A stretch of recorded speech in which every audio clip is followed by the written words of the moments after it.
ये कहानी है 8 साल के पीटर की, जो अपने माता पिता कैरल और मार्क के साथ रहता था। उसके माता पिता उसका ध्यान तो रखते थे, लेकिन फिर भी वो पीटर से इमोशनली इतने अटैच नहीं थे।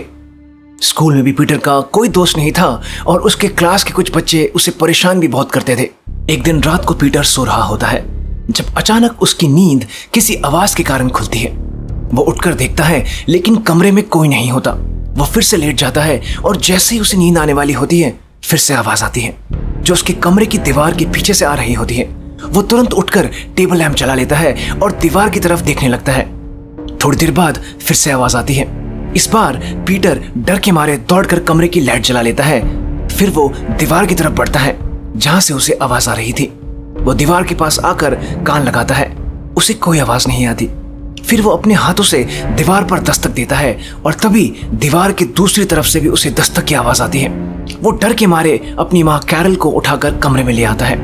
कैरल उस दीवार के पास जाकर पीटर से पूछती है, यहाँ से आवाज आई थी? पीटर हाँ कहता है।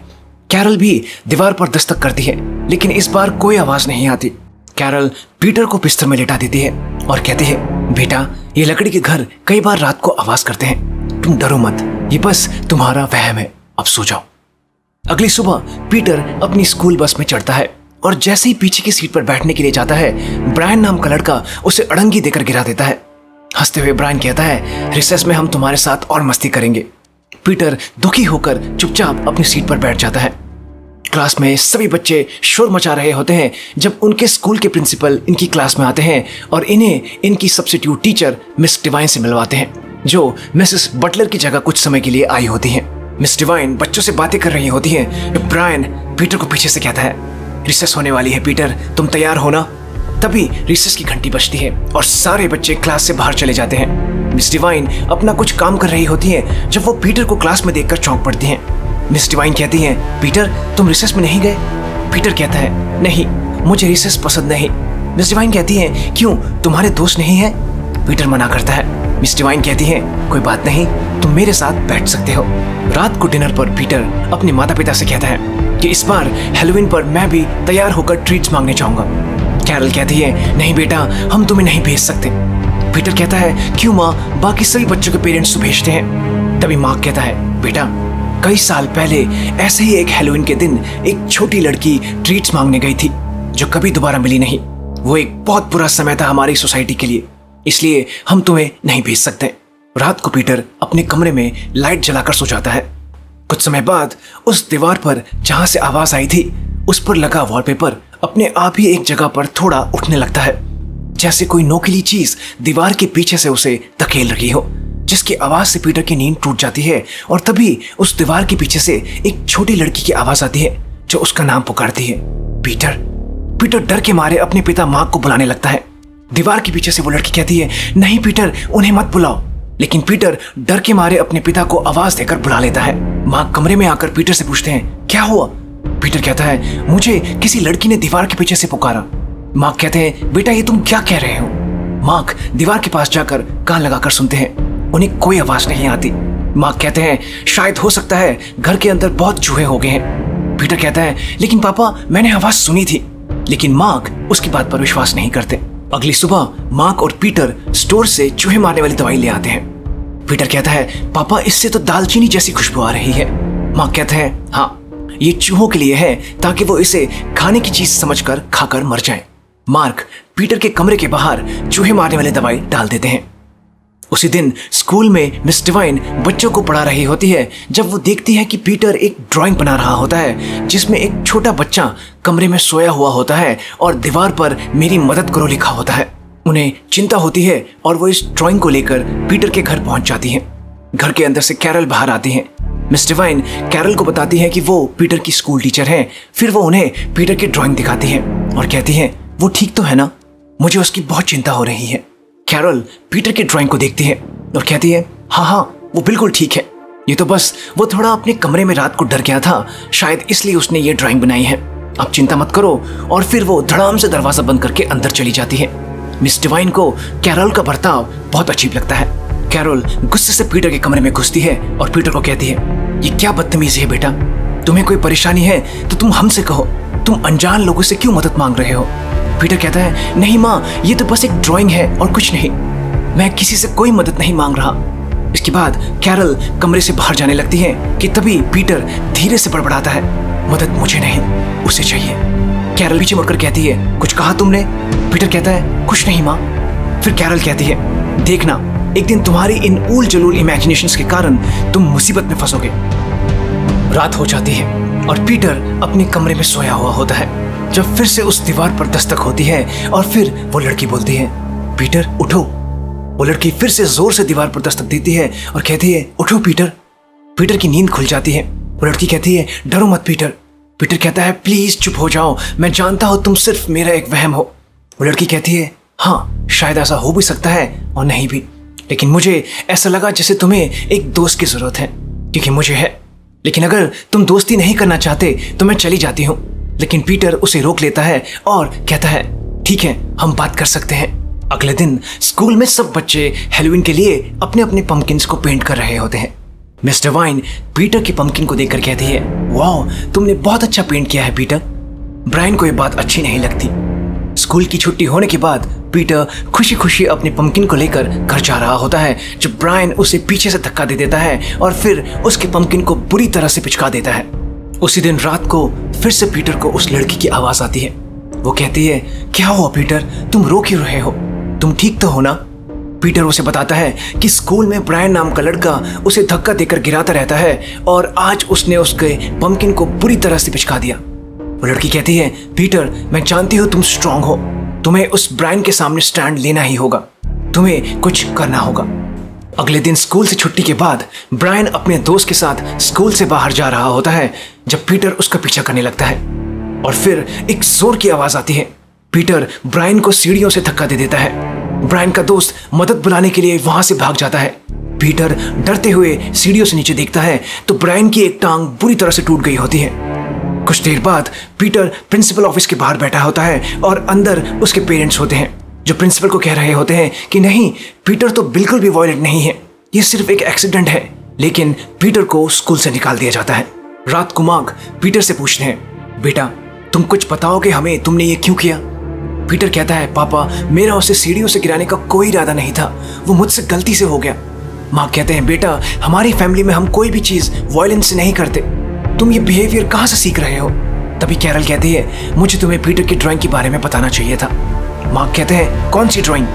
कैरल उन्हें बताती है कि पीटर ने ड्राइंग बनाई थी जिसमें एक छोटा बच्चा मदद मांग रहा होता है। मार्क कैरल पर गुस्सा होते हैं और कहते हैं, ये सब तुम मुझे अब बता रही हो? मार्क कहते हैं, पीटर तुमने ये ड्राइंग क्यों बनाई, बताओ मुझे। पीटर कहता है, क्योंकि मुझे दीवार से उस लड़की की आवाज आई थी, इसलिए। मार्क चिल्लाते हुए पीटर को चुप करते हैं और कहते हैं, ऐसा कुछ नहीं है पीटर। फिर वो कहते हैं, तुम्हें इसकी सजा मिलेगी। फिर वो किचन का फ्रिज हटाते हैं जिसके पीछे बेसमेंट का दरवाजा होता है। मार्क और कैरल पीटर को अंधेरे बेसमेंट में बंद करके चले जाते हैं। पीटर रोते हुए उस लड़की को भी बुलाता है लेकिन उसकी भी कोई आवाज नहीं आती। अगली सुबह पीटर बेसमेंट में बैठा हुआ होता है जब उसे एक मोटी जंजीर दिखती है। वो उसे खींचने लगता है जो कि गेट के एक हैंडल से लगी होती है जिसे भारी बोरों से ढककर छिपाया गया होता है। वो इन बोरों को हटाकर देखता है कि यह एक गहरा तहखाना होता है जिसके मुंह को एक लोहे की गेट से बंद किया गया होता है। पीटर देखता है कि इस तहखाने में एक डरावना टेडी बियर भी पड़ा होता है। उधर स्कूल में मिस डिवाइन बच्चों के पेपर चेक कर रही होती है जब उन्हें पीटर का पेपर भी दिखता है। वो उसके पेपर्स को चेक करती हैं और उस पर कुछ लिख देती हैं। फिर शाम को पीटर का हालचाल जानने उसके घर उसके पेपर्स लौटाने के बहाने पहुंच जाती हैं। कैरल घर के अंदर से आती है। मिस डिवाइन उन्हें पीटर के पेपर्स देती हैं। कैरल उनका धन्यवाद करती हैं और अंदर जाने लगती हैं कि तभी मार्क वहां आ जाते हैं जो मिस डिवाइन को अंदर इनवाइट करते हैं। मिस डिवाइन अंदर पहुंचकर किचन में बैठती हैं। मार्क उन्हें पानी सर्व करते हैं। जब डिवाइन मार्क के हाथ पर लगे चोट को देखती हैं जिससे बहुत खून बह रहा होता है, वो मार्क को बताते हैं। मार्क कहते हैं, हाँ ये चोट मुझे काम करते हुए लग गई थी। मिस डिवाइन को पीटर की चिंता होने लगती है। फिर डिवाइन पीटर के पेरेंट्स से पूछती है कि अब आप लोग उसे कौन से स्कूल में भेजेंगे। मार्क कहते हैं, उसे हम अब घर पर ही पढ़ाएंगे। मिस डिवाइन ये बात सुनकर थोड़ा चौंक जाती हैं। वो कहती हैं, मुझे ऐसा लगता है उसे आपको थोड़ा स्पेशल स्कूल में भेजने की जरूरत है जहां उसे अच्छा एनवायरनमेंट मिल सके। मार्क कहते हैं, फैमिली से अच्छा एनवायरनमेंट क्या हो सकता है उसके लिए। मिस डिवाइन फिर कहती है, क्या मैं आपके बेटे से मिल सकती हूँ? मार्क उन्हें सीधा मना कर देते हैं। तभी कैरल गुस्से से कहने लगती है, आखिर तुम्हें हमारे बेटे में इतना इंटरेस्ट क्यों है? अब तो वो तुम्हारे स्कूल में भी नहीं पढ़ता, और तुम्हारी हिम्मत कैसे हुई ऐसा कहने की कि मेरे बेटे को स्पेशल स्कूल में जाने की जरूरत है? तुम कहना क्या चाहती हो? हम अपने बेटे का ख्याल नहीं रखते? तुम क्या जानो हम पीटर से कितना प्यार करते हैं? मार्क कैरल को शांत करते हैं और डिवाइन को वहां से चले जाने के लिए कहते हैं। इन सभी की आवाज सुनकर पीटर बेसमेंट से ऊपर आ जाता है और मदद के लिए जोर जोर से दरवाजे पर लात मारने लगता है। मिस डिवाइन बाहर जाते हुए ये आवाज सुन लेती है और जैसे ही पीछे मुड़ते हैं, पीछे एकदम मार्क खड़े होते हैं जो कहते हैं, मिस डिवाइन प्लीज आप यहाँ से चले जाइए। मिस डिवाइन कहती है, ये आवाज कैसे आ रही है? मार्क कहते हैं, कुछ नहीं, ये वॉशिंग मशीन की आवाज है। तभी वॉशिंग मशीन अचानक से चलने लगता है और डिवाइन पीटर की आवाज को सुन नहीं पाती। डिवाइन को पीटर के पेरेंट्स का ये बर्ताव बहुत ही अजीब लगता है। उसी दिन रात को मार्क अपने घाव को साफ कर रहे होते हैं और उधर कैरल पीटर के लिए केक बनाती है और फिर बेसमेंट में जाकर उसे कहती है, तुम अब ऊपर आ सकते हो बेटा।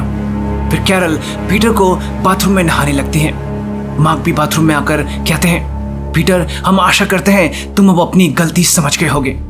पीटर कहता है, जी मैं अब से ऐसा कभी नहीं करूंगा। मार्क कहते हैं, हमने तुम्हारे लिए एक और बहुत अच्छा डिसीजन भी लिया है। अब से तुम्हें स्कूल जाने की जरूरत नहीं, क्योंकि तुम्हारी माँ ही आगे से तुम्हें पढ़ाएगी। पीटर ये बात सुनकर दंग रह जाता है, लेकिन वो कुछ नहीं कहता।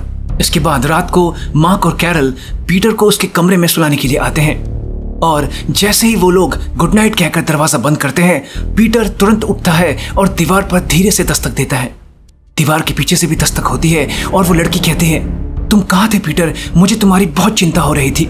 पीटर कहता है, मुझे मम्मी पापा ने बेसमेंट में बंद कर दिया था। वो लड़की कहती है, मुझे पता था। तुम उनके साथ ध्यान से रहो पीटर, जो वो दिखते हैं वो वैसे है नहीं। फिर पीटर कहता है, मैं तुम्हें देखना चाहता हूँ। लेकिन वो लड़की कहती है, मैं इन दीवारों के पीछे बहुत समय से बंद हूँ, तुम मुझे देख कर डर जाओगे पीटर। लेकिन पीटर कहता है, नहीं मैं नहीं डरूंगा। फिर वो लड़की कहती है, इस दीवार के नीचे वॉलपेपर को हटाओ, तुम्हें एक छेद दिखेगा। वॉलपेपर को हटाने पर पीटर को एक छेद दिखता है। वो जैसे इस छेद के अंदर देखता है, उसे एक बहुत ही डरावनी आंख दिखाई देती है। वो डर के मारे पीछे हो जाता है। फिर पीटर कहता है, तुम हो कौन? वो लड़की कहती है, पीटर मैं तुम्हारी बड़ी बहन हूँ, मैं तुम्हारे बड़े होने का बहुत समय से इंतजार कर रही हूँ पीटर। पीटर कहता है, लेकिन क्यों? वो लड़की कहती है, ताकि तुम उस बड़ी घड़ी के पीछे के दरवाजे को खोल सको और मुझे इस अंधेरी जगह से आजाद कर सको।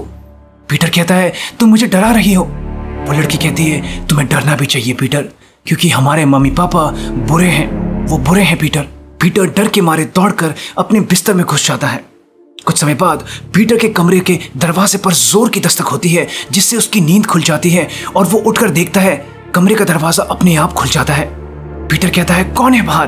तभी उसकी माँ एक कमरे से दूसरे कमरे में जाती है और अचानक पीटर के कमरे के बाहर गहरा अंधेरा हो जाता है। पीटर कहता है, मम्मी। तभी पीटर को कोने में उसके पिता मार्क खड़े दिखते हैं, जो अजीब ढंग से अपनी आंखें झपका रहे होते हैं और अपनी दांतों को किटकिटा रहे होते हैं। तभी वो एकदम रुककर कहते हैं, पीटर देखो तुमने अपनी माँ को क्या कर दिया। पीटर कमरे के बाहर देखता है, वहाँ उसकी माँ कैरल खड़ी होती है, जो बहुत ही डरावने ढंग से मुस्कुरा रही होती है। उसकी आंखें भी अजीब ढंग से चमक रही होती है और उसके लंबे लंबे नाखून होते हैं। फिर एकदम से वो पागलों की तरह दौड़कर पीटर की तरफ आती है और अचानक गायब हो जाती है। सिर्फ पीटर की माँ की दौड़ने की आवाज आती है। पीटर कमरे के बाहर अंधेरे में देखने की कोशिश करता है, वहाँ कुछ नहीं होता। लेकिन तभी फिर से उसकी माँ डरावने तरीके से उसके पास दौड़ते हुए आती है। पीटर डर के मारे पीछे हटता है। उसकी माँ बिस्तर पर बैठी होती है, जो उसके सिर को पकड़ लेती है। तभी उसे कुछ विजन्स दिखते हैं, जिसमें एक बहुत ही अजीब से लंबे बालों वाली लड़की होती है, जिसके बगल में एक डेड बॉडी पड़ी होती है और वही डरावना सा टेडी बियर भी होता है, जिसके बड़े बड़े दांत होते हैं। तभी पीटर की नींद खुलती है। ये सब कुछ एक सपना था। पीटर की माँ उसके पास बैठी होती है, जो उसे कहती है, शांत हो जाओ बेटा, तुम एक बुरा सपना देख रहे थे। रात को पीटर उस लड़की से बात करते हुए पूछता है, अगर मम्मी पापा ने तुम्हें अपने कमरे की दीवार के पीछे बंद किया हुआ है तो तुम मेरे पास कैसे पहुंची? वो लड़की कहती है, मैं अपने हाथों से खोदकर वहां से निकली और तुम तक पहुंची। पीटर मम्मी पापा मुझसे नफरत करते हैं और मुझे ऐसा लगता है वो मुझे मारने वाले हैं। फिर वो तुम्हें इस दीवार के पीछे कैद कर देंगे मेरी तरह। पीटर कहता है, नहीं, वो मुझसे बहुत प्यार करते हैं, वो ऐसा कभी नहीं करेंगे और वो किसी को मार भी नहीं सकते। वो लड़की कहती है, वो ऐसा कर चुके हैं। तुम्हें मेरी बातों पर भरोसा नहीं तो घर के पीछे गार्डन में जाकर देखो, वहां क्या है, मैं बताती हूँ कहाँ। अगली सुबह पीटर गार्डन को खोदने लगता है। उधर उसकी माँ कैरल उस बड़ी घड़ी को खिसकाकर ठीक करती है और फिर एक खाली पानी का जग लेकर नीचे जाने लगती है जब वो देखती है कि पीटर अपने कमरे में नहीं है। उधर पीटर बाहर गार्डन की जमीन को खोद रहा होता है जब उसे एक इंसान का कंकाल बन चुका सर जमीन में मिलता है। तभी पीटर को उसकी माँ की आवाज सुनाई देती है जो उसे ढूंढ रही होती है। पीटर फटाफट मिट्टी डालकर उस कंकाल को छुपाने लगता है। कैरल बाहर आती है और कहती है, तुम क्या कर रहे हो यहाँ पीटर? वो कहता है, कुछ नहीं माँ, आप लोग मुझे हैलोवीन के दिन बाहर तो नहीं जाने दे रहे, क्या मैं कुछ पंपकिंस हैलोवीन के लिए सजा सकता हूँ? अगले ही पल कैरल पीटर की पंपकिंस को सजाने के लिए खाली करने लगती है। उधर ऊपर कमरे में वो लड़की पीटर को बताती है कि हैलोवीन का दिन था जब ये लोग मुझे दीवार के पीछे बंद करने वाले थे। तभी एक लड़की ट्रीट्स मांगने के लिए हमारे घर आई। मैंने उससे मदद मांगी, उसने भी मुझे देख लिया, लेकिन वो लड़की मेरे लिए कुछ मदद ला पाती उससे पहले ही इन लोगों ने उसे मारकर पीछे गार्डन में गाड़ दिया। पीटर कहता है, तुम चिंता मत करो, मैं तुम्हें आजाद करके ही रहूंगा। जिसके बाद हम इनसे कहीं दूर चले जाएंगे और एक असली परिवार की तरह रहेंगे। वो लड़की कहती है, तुम ये करोगे कैसे? पीटर अपनी जेब से अपने स्कूल का पेपर निकालता है जो मिस डिवाइन ने दिया होता है। मिस डिवाइन ने उसके ऊपर अपना मोबाइल नंबर लिख दिया होता है पीटर के लिए। अगले ही पल पीटर चुपके चुपके अपने मम्मी पापा के कमरे में जाता है और मिस डिवाइन को फोन करता है और फिर कमरे के बाहर भी देखता रहता है कहीं उसकी माँ उसे पकड़ न ले। मिस डिवाइन फोन उठाती है और कहती है, कौन? वो कहता है, मैम मैं पीटर। डिवाइन एकदम चौंक पड़ती है और कहती है, क्या हुआ पीटर? पीटर कहता है, मेरी मदद करो। तभी उसे कुछ आवाज आती है। वो फोन तुरंत नीचे रख देता है और कमरे के बाहर देखता है, वहां कोई नहीं होता। वो चैन की सांस लेता है और जैसे ही पीछे मुड़ता है उसकी माँ कैरल कमरे में आ चुकी होती है। तभी दोबारा से फोन बजता है। कैरल फोन को उठाती है। ये फोन डिवाइन ने किया होता है। वो कहती है, आप पीटर की माँ बोल रही हैं? कैरल कहती है, हाँ, और आप शायद डिवाइन बोल रही हैं, है ना? डिवाइन कहती है, पीटर ठीक तो है ना? कैरल कहती है, हाँ हाँ, वो बिल्कुल ठीक है। मैंने ही उसे आपको फोन करने के लिए कहा था, लेकिन आप देखो ना, वो आपसे बात करने में कितना शर्मा रहा है। चलिए कोई बात नहीं, मैं उसे कहूंगी आपको फिर से फोन करें किसी और दिन। ये कहकर वो फोन नीचे रख देती है और गुस्से में पीटर को पकड़कर ले जाते हुए कहती है, तुम एक अजनबी औरत को मदद के लिए फोन कर रहे हो पीटर? उसे क्या पता तुम्हारे लिए क्या सही है, हम जानते हैं तुम्हारे लिए क्या सही है। फिर वो पीटर को उसके कमरे में लाकर कहती है, मुझे तुमसे ये उम्मीद बिल्कुल नहीं थी पीटर। तभी कैरल की नजर उस दीवार पर जाती है। वो कहती है, वो क्या है? पीटर कहता है, कुछ नहीं माँ। कैरल पीटर को हटाती है और दीवार के नीचे देखती है। वो उखड़े हुए वॉलपेपर को हटाती है और उसे वो छेद दिखता है। कैरल बुरी तरह से घबरा जाती है और पीटर के कमरे के बाहर चली जाती है। वो पीटर से कहती है, क्या कहा उसने तुम्हें? पीटर बताओ मुझे, उसने क्या कहा? फिर वो कहती है, क्या फर्क पड़ता है, याद रखना पीटर, अब जो होगा उसके जिम्मेदार सिर्फ तुम होगे। रात हो जाती है। पीटर अपने बिस्तर पर लेटा होता है। दीवार के पीछे से वो लड़की कहती है, पीटर मैं उनकी बात सुनकर आई हूँ, वो हम दोनों को मारने वाले हैं। थोड़ी देर बाद पीटर भी उनकी बातें सुनने के लिए सीढ़ियों पर जाता है। कैरल मार्क से कहती है, हम घर को पूरी तरह साफ कर देते हैं, लेकिन मार्क कहता है, नहीं, हम कब तक टेम्पररी सॉल्यूशंस करते रहेंगे, इस बार हमें इस प्रॉब्लम को हमेशा के लिए खत्म करना होगा। तभी कैरल पीटर को देख लेती है। पीटर भागकर अपने कमरे में वापस आ जाता है। थोड़ी देर बाद पीटर के कमरे का दरवाजा खुलता है। मार्क दरवाजे पर खड़े होते हैं। वो कहते हैं, मैं जानता हूं बेटा तुम उठे हुए हो, मैं अभी कुछ जरूरी काम से जा रहा हूं, कल सुबह मुझे गार्डन के काम के लिए तुम्हारी मदद चाहिए, ठीक है?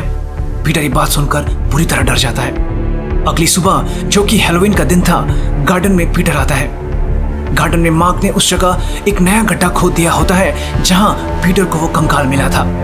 शायद मार्क ने उस लाश को ठिकाने लगा दिया था।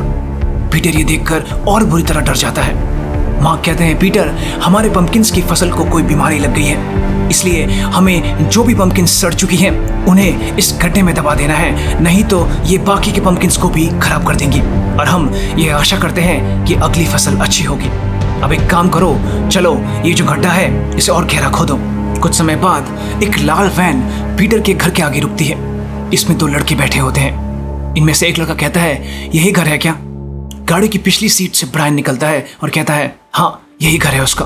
फिर एक और मास्क पहने हुए लड़का भी ब्रायन के बगल से निकलता है और कहता है, इसे आज रात मजा चखाएंगे।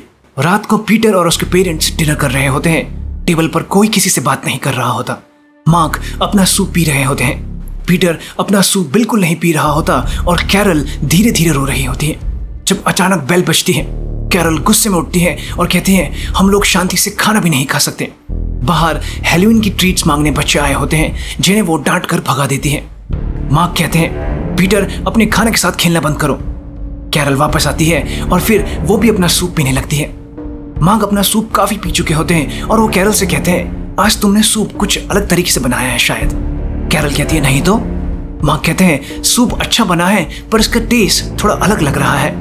कैरल सूप के 1-2 चम्मच पीती है और फिर सूप को सूंघने लगती है। वो कहती है ये तो। मार्क भी अपने सूप को सूंघते हैं। वो कहते हैं इससे तो दालचीनी की खुशबू आ रही है।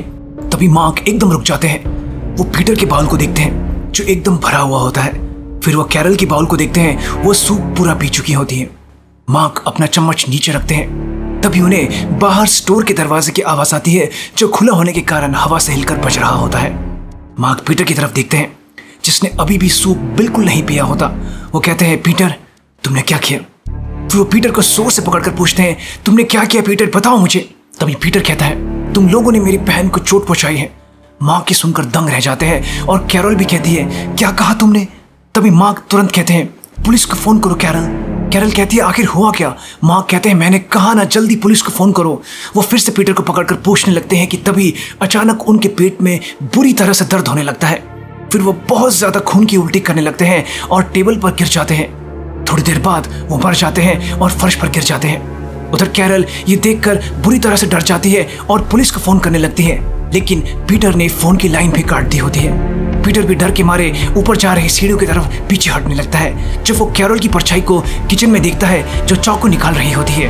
अगले ही पल कैरल चाकू लेकर पीटर के पीछे भागने लगती है। पीटर तुरंत सीढ़ियों की तरफ ऊपर भागने लगता है, लेकिन तभी कैरल उसकी टांग को पकड़कर उसे गिरा देती है, पर वो कुछ कर पाती इससे पहले ही उसे भी बुरी तरह से खून की उल्टी होने लगती है। तभी पीटर कैरल को धक्का दे देता है जिससे वो सीढ़ियों से नीचे बुरी तरह से गिर जाती है, जिससे उसके हाथ का चाकू उसके ही पेट में घुस जाता है और वो मर जाती है। पीटर फिर सीढ़ियां उतरकर कैरल की डेड बॉडी से चाबियां निकाल लेता है और ऊपर जाने लगता है जब अचानक कैरल पीटर को पकड़ लेती है और उसे कहती है बेटा उसे बाहर मत निकालो, लेकिन पीटर अपने आप को छुड़ाकर ऊपर की तरफ भाग जाता है। कैरल अपनी आखिरी सांसें लेते हुए फिर से बड़बड़ाती है उसे बाहर मत निकालो बेटा। पीटर फिर दौड़कर उस कमरे में पहुंच जाता है जहां वो बड़ी घड़ी रखी होती है। तभी उसे उस छोटी बच्ची की आवाज आती है पीटर क्या ये तुम हो? तुम ठीक तो हो? क्या तुमने उन दोनों को मार दिया? पीटर कहता है हाँ शायद। फिर वो लड़की कहती है अच्छा अब इस घड़ी को हटाओ ध्यान से, हाँ ये बहुत भारी है। पीटर घड़ी को हटाने के लिए उसे नीचे गिरा देता है जिससे घड़ी टूट जाती है। घड़ी के पीछे पीटर को एक छोटा सा दरवाजा दिखता है जिस पर एक लॉक होता है। वो लड़की कहती है पीटर क्या तुम इसे खोल सकते हो? पीटर डरते हुए उस लॉक को खोल देता है और पीछे की तरफ हट जाता है। दरवाजा खुलता है, अंदर गहरा अंधेरा होता है। पीटर अंदर देखने की कोशिश करता है। अंधेरे में उसे किसी की डरावनी आंखें और बड़े बड़े दांत चमकते हुए दिखते हैं। वो बुरी तरह से डर जाता है और वहां से भाग जाता है। तभी उस लड़की की आवाज एकदम बदल जाती है और वो किसी बड़े औरत की आवाज जैसी हो जाती है जो बुरी तरह से खी खी करके हंसने लगती है। पीटर भागकर अपने कमरे में घुस जाता है और दरवाजे को बंद करके दरवाजे को रोक कर खड़ा हो जाता है। उस छोटे दरवाजे के अंदर से एक हाथ निकलता है जिसके बहुत बड़े बड़े नाखून होते हैं। पीटर डर के मारे दरवाजे को पकड़ के खड़ा होता है जब उसे अपनी बहन की डरावनी आवाज आती है जो दरवाजे के बाहर खड़ी होती है और नीचे से देखने की कोशिश कर रही होती है। उस लड़की के लंबे लंबे बाल और नाखून होते हैं। वो अपनी भारी खरखराहट भरी आवाज में कहती है पीटर मुझे बताओ हमारे मम्मी पापा मरते हुए कैसे लग रहे थे? तभी घर की बेल बजती है और फिर ब्रायन की आवाज आती है पीटर तुम घर पर अकेले हो ना, हम तुमसे मिलने आए हैं। इन बच्चों की आवाज सुनकर वो लड़की नीचे चली जाती है और नीचे पड़े कैरल और मार्क की लाश को छुपा देती है। घर के बाहर ब्रायन, उसका बड़ा भाई और उसके 2 और साथी खड़े होते हैं। तभी घर का दरवाजा अपने आप ही खुल जाता है। ये बच्चे जानवरों के मास्क पहनकर घर के अंदर घुस जाते हैं। सबसे पीछे ब्रायन होता है जो धीरे धीरे बैसाखी के सहारे अंदर जाने लगता है। घर के अंदर ब्रायन का भाई और दोस्त पीटर को बुलाने लगते हैं। पीटर इनकी आवाज सुनकर बिस्तर के नीचे छुप जाता है। ये बच्चे घर की चीजों को तोड़ते हुए इधर उधर पीटर को ढूंढने लगते हैं। इनमें से एक लड़का जिसने खरगोश का मास्क पहना था वो किचन में जाता है जहां पर टेबल और फर्श पर उसे खून ही खून दिखता है।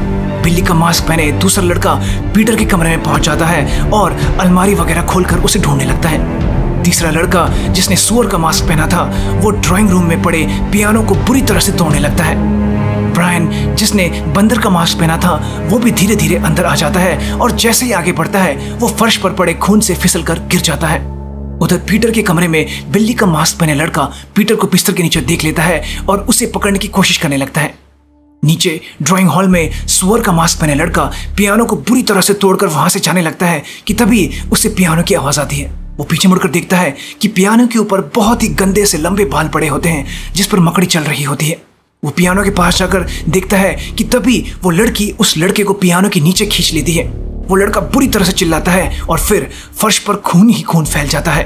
पीटर को पकड़ रहा लड़का ये आवाज सुनकर उसे छोड़ नीचे चला जाता है। नीचे ब्रायन उठकर बैठता है। तभी उसके पास सीढ़ियों के नीचे की अलमारी खुल जाती है जिसके अंदर कैरोल की लाश पड़ी होती है और फिर उसके पीछे का मेन दरवाजा भी अपने आप बंद हो जाता है। ब्रायन बुरी तरह से डर जाता है। तभी किचन से खरगोश का मास्क पहने लड़का भागता हुआ आता है और ब्रायन के सामने धड़ाम से गिर जाता है। वो कहता है, ब्रायन मुझे बचाओ, इस चीज ने मेरी टांग पकड़ ली है। ब्रायन डर के मारे एकदम बुत बन गया होता है। फिर वो लड़की उस लड़के को जोर जोर से फर्श पर पटकती है और फिर किचन के अंदर खींच लेती है और उसे मार देती है। एकदम सन्नाटा छा जाता है। तभी ब्रायन को उसके पीछे भागने की आवाज आती है। वो पीछे दिखता है तो वो लड़की अपने लंबे बालों के साथ हंसते हुए उसके सामने से गुजरती है। ब्रायन सामने देखता है तो वो लड़की उसके दाएं तरफ से भागती है और फिर इस तरह उसके बाएं तरफ से हंसते हुए गुजरती है। फिर से सन्नाटा छा जाता है। ब्रायन इधर उधर देखने लगता है। तभी उसके ऊपर बहुत सारी मकड़ियां गिरने लगती हैं। वो रेंग रेंग कर पीछे होने लगता है। उस पल ब्रायन के पीछे लंबे लंबे बाल लटकने लगते हैं। ये मकड़ियां इन्हीं बालों से गिर रही थी। ब्रायन रेंगते रेंगते इन बालों के बीच पहुंच जाता है। वो जैसे ही ऊपर दिखता है वो बुरी तरह से चीख पड़ता है। उधर ऊपर वो बिल्ली का मास्क पहने लड़का अपना मास्क उतार लेता है और धीरे धीरे अपनी हॉकी लेकर नीचे की तरफ बढ़ने लगता है। वो नीचे दिखता है, वहां सिर्फ ब्रायन की बेसाखी पड़ी होती है और कुछ नहीं। तभी उस लड़के को आवाज आती है। वो पीछे मुड़कर देखता है तो वो लंबे लंबे बालों वाली लड़की दीवार पर एक मकड़ी की तरह चलती हुई उस पर हमला कर देती है। पीटर अब भी अपने कमरे के बिस्तर के नीचे छुपा हुआ होता है। वो अपने कमरे से देखता है वो लड़की उस लड़के को पहले दीवार पर जोर जोर से धक्का देती है और फिर उसके सिर को काट खाती है। फिर वो धीरे धीरे पीटर के कमरे की तरफ बढ़ने लगती है। पीटर उसे देखकर बिस्तर के नीचे छुपा रहता है। वो लड़की आकर बिस्तर पर बैठ जाती है। उसके बाल इतने लंबे होते हैं कि बेड के चारों तरफ लटकने लगते हैं। फिर वो लड़की अपनी भयानक आवाज में कहती है, जब तुम पैदा हुए मम्मी पापा बहुत खुश हुए, लेकिन जब मैं पैदा हुई थी वो डर के मारे चीखने लगे। पापा ने पहले मुझे एक गहरे तहखाने में बंद किया और फिर मुझे एक पिंजरे में बंद कर दिया। जब तुम अपने नरम से बिस्तर पर मजे से सोते थे तब मुझे मकड़ियों और चूहों के बीच रहना पड़ा। उन्हीं से मैंने दीवारों पर चढ़ना, काटना और कैसे तुम्हें बहला फुसला कर अपना काम निकलवाना है ये सीखा। फिर वो लड़की फर्श पर कुछ रख देती है और कहती है, लो पीटर, तुम्हारे लिए हैलोवीन की ट्रीट। अचानक से उसके बाल चारों तरफ से उठने लगते हैं और पीटर के सामने एक पंपकिन पड़ा होता है जिसके अंदर उस आखिरी लड़के का सर पड़ा होता है, जिसे देखकर पीटर बुरी तरह से चीख पड़ता है। उसके बाद वो लड़की पीटर को उस पिंजरे में बंद कर देती है जहां वो इतने सालों से थी। वो पीटर से कहती है, तुम यहाँ सुरक्षित रहोगे पीटर। कुछ समय बाद पीटर के घर की डोरबेल दोबारा से बजती है। बाहर मिस डिवाइन खड़ी होती है। घर का दरवाजा खुला देखकर वो अंदर घुसती है। उन्हें किचन में किसी की परछाई दिखती है जो कुछ खा रही होती है। वो धीरे धीरे आगे बढ़ती है और पीटर कहती है। तभी वो परछाई वहां से भाग जाती है। डिवाइन किचन में घुसती है और चारों तरफ खून पड़ा हुआ देखकर वो अपना फोन निकालती है और पुलिस को फोन करने लगती है कि तभी वो लड़की आती है और मिस डिवाइन के पैरों पर अपनी तीखे नाखूनों से पंजा मारकर उन्हें गिरा देती है, जिससे उनका फोन भी नीचे गिर जाता है। डिवाइन दर्द से रेंगते हुए किचन की दूसरी तरफ पहुंचती है जहां उस खरगोश के मास्क को पहने लड़के की डेड बॉडी दो हिस्सों में कटी हुई पड़ी होती है। तभी डिवाइन के पीछे वो लड़की भी रेंगते हुए आने लगती है। डिवाइन तेजी से आगे बढ़ते हुए एक लोहे की रॉड उठाकर जैसे ही पीछे देखती है वहां कोई नहीं होता। अगले ही पल मिस डिवाइन रेंगते हुए घर से बाहर जाने के लिए दौड़ पड़ती है कि तभी उन्हें पीटर की आवाज सुनाई देती है जो उन्हें वहां से भाग जाने के लिए कह रहा होता है। वो ऊपर की तरफ दौड़ पड़ती है। वो लड़की भी उनकी तरफ बढ़ने लगती है। डिवाइन पीटर के कमरे में पहुंच जाती है जहां उन्हें उस छोटे से छेद से पीटर का हाथ दिखता है। वो कहती है, पीटर तुम ठीक तो हो ना? पीटर कहता है, मैम प्लीज यहाँ से भाग जाइए। तभी डिवाइन को उस लड़की की आवाज आती है जो दौड़ते हुए उनकी तरफ बढ़ रही होती है। वो फटाफट दरवाजा बंद करके उसके आगे एक छोटी अलमारी रख देती है। बाहर वो लड़की दरवाजे को जोर जोर से धक्का देने लगती है। डिवाइन पीटर से कहती है, ये आखिर क्या चीज है? वो कहता है, ये मेरी बहन है मैम। तभी वो लड़की दौड़कर उस छोटे दरवाजे से अंदर घुस जाती है। पीटर कहता है, मैम वो मेरी तरफ आ रही है, बचाओ मुझे प्लीज।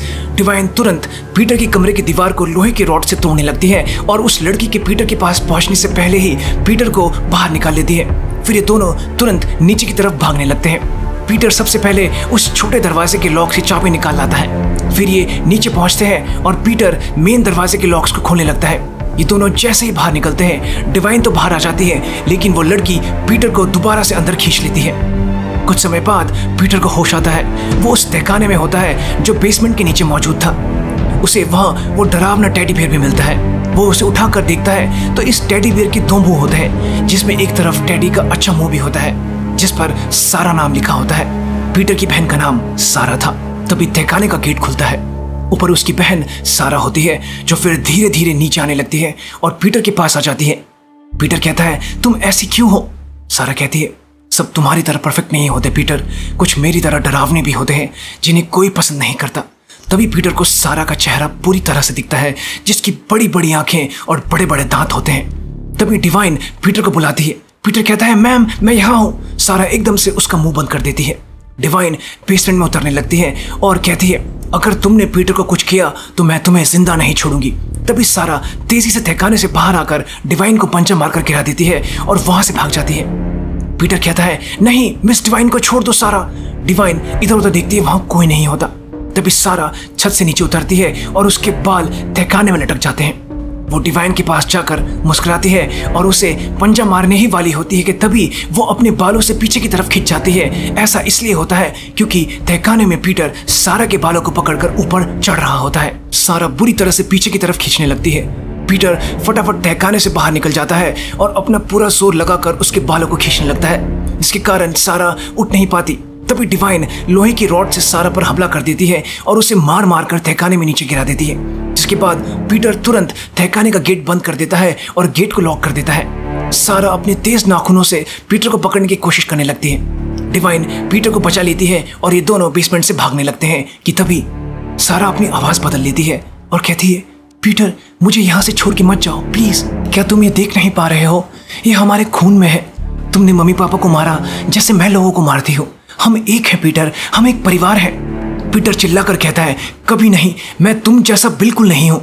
तभी सारा फिर से आवाज बदल लेती है और अपनी डरावनी आवाज में कहती है, तुम्हें क्या लगता है पीटर, ये तहखाना मुझे तुम तक पहुंचने से रोक पाएगा? कुछ समय बाद पीटर को मिस डिवाइन ने अडॉप्ट कर लिया होता है, लेकिन अभी भी पीटर को सारा की कही बात याद आती रहती थी कि जब भी रात को तुम सोओगे, तुम्हारी नींद ये सोचकर खुल जाएगी कि तुमने दरवाजा बंद किया कि नहीं। कोई भी हिलती हुई परछाई जो तुम्हें दिखेगी, छोटी सी आवाज या फिर दीवार पर कोई दस्तकी क्यों ना हो, तुम्हें मेरी याद आएगी। पीटर को बिस्तर पर भी सारा के बाल दिखते हैं जिसमें मकड़ियां रेंग रही होती हैं, लेकिन एकाएक ये सब कुछ गायब हो जाता है। बिस्तर पर कुछ भी नहीं होता। तभी पीटर के पीछे सारा खड़ी होती है। पीटर पीछे मुड़ता है और डर के मारे बस देखता ही रह जाता है।